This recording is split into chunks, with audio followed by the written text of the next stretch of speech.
अंधाराला भीत नाही, आभाळाची साथ नाही, कोणापुढे झुकत नाही, मर्द मराठीची जात आहे. खरं तर आयुष्यातले प्रत्येक क्षण लक्षात ठेवतात असं नाही, पण काही क्षण विसरू म्हटलं तरी विसरता येत नाही. तसंच आजचा हा क्षण आहे. खरं तर आजकाल परिस्थिती काय हो, भीत नाही, आभाळाची साथ आहे, कोणापुढे झुकत नाही, मर्द मराठीची जात आहे.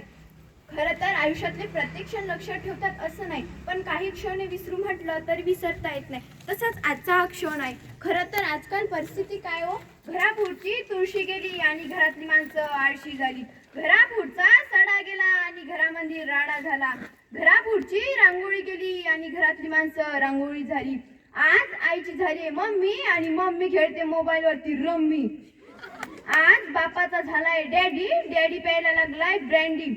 कुणी म्हणतं मला छत्रपती शिवाजी महाराज व्हायचंय, कुणी म्हणतं मला छत्रपती संभाजी महाराज व्हायचंय. पण त्याने एक गोष्ट नेहमी लक्षात ठेवा, ज्याला बाईतली ताई कळाली तो मुक्ताईचा ज्ञाना झाला.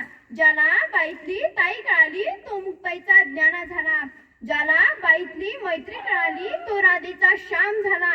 ज्याला बाईतली मैत्री कळाली तो राधेचा श्याम झाला. ज्याला बाईतली पत्नी कळाली तो सीतेचा राम झाला. ज्याला बाईतली पत्नी कळाली तो सीतेचा राम झाला. आणि ज्याला बाईतली आई कळाली तो जिजाऊचा शिवबा झाला. महाराजांच्या झेंड्यांचा कलर कोणता हो, भगवा. पण भगवा म्हणजे नेमकं काय, आपण अष्टगंध लावतो भगवा. पण भगवा म्हणजे नेमकं काय, आपण म्हणतो ना आमच्या रक्तात भगवा, आमच्या महाराजांचा हा भगवा. पण भगवा म्हणजे नेमकं काय, रंगसंगती अशी सांगते भगवा.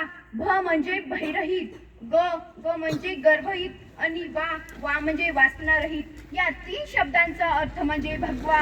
प्रभू श्री रामांचा हा भगवा, वारीला जाणाऱ्या वारकऱ्यांचा हा भगवा, निष्ठेचा हा भगवा, त्यागाचा हा भगवा आणि छत्रपती शिवाजी महाराजांच्या बलिदानाचा हा भगवा.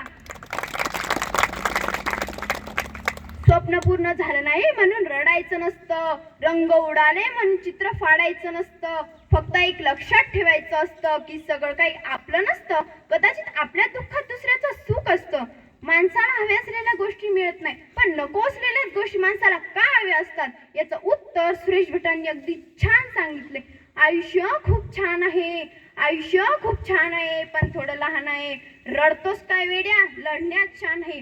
काट्याच्या फासातही फुलांची झुलती कमान आहे. उचलून घ्यावं हवं ते दुनिया दुकान आहे. आणि जगणं हे हिंसक आहे म्हणून रडतो तो बेमान आहे. छत्रपती संभाजीराजांना किल्ल्याच्या तटाशेजारून नेलं जात होतं, तेव्हा तटावरच्या धारकऱ्याला माहित नव्हतं आपला राजा कैद झालाय. संभाजीराजांना वळशीवरनं नेलं जात होतं, तेव्हा गावातल्या गावकऱ्याला माहित नव्हतं आपला राजा कैद झालाय. वारीला जाणाऱ्या वारकऱ्याला माहित नव्हतं आपला राजा कैद झालाय. तुम्हाला माहित आहे संगमेश्वर धर्मवीर गडातलं भातुलिंगर 350 किलोमीटरचं अंतर आहे. त्यावेळी चालत जायला 4 दिवस लागायचे. हे औरंगजेबाच्या सरदार मुकरब खानाला माहित होते. 350 किलोमीटरचं अंतर त्याने 2.5 दिवसात पार केलं होतं. कुत्रा माग लागला सारखा पळत होता, कारण त्याला माहित होतं एक ना एक दिवस हे मराठे आपल्या राजांना सोडवण्याचा प्रयत्न करतीलच. स्टेटस ठेवत बसू नका, आयुष्यात असं स्टेटस निर्माण करा की लोकांनी तुमचं स्टेटस स्टेटसला ठेवलं पाहिजे.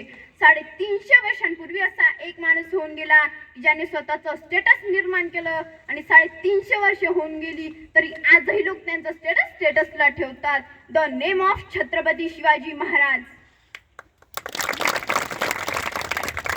पुष्पा 2 नावाचा पिक्चर येऊन गेला. त्या झुकेगा नाही साला डायलॉग ऐकल्यावर पोरांना बरं वाटायला लागलं, पण वयाच्या 32व्या वर्षी डोक्याच्या केसापासून तर पायाच्या नखापर्यंत आपल्या डोळ्यातले एक एक बुबुळ काढून आपल्या रक्ताने या मातीला अभिषेक घातला.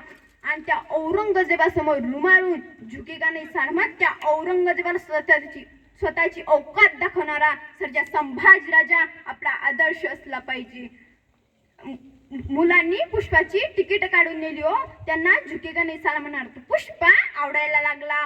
पण वयाच्या 32व्या वर्षी छाताड काढून त्या औरंगजेबासमोर उभा राहिलेला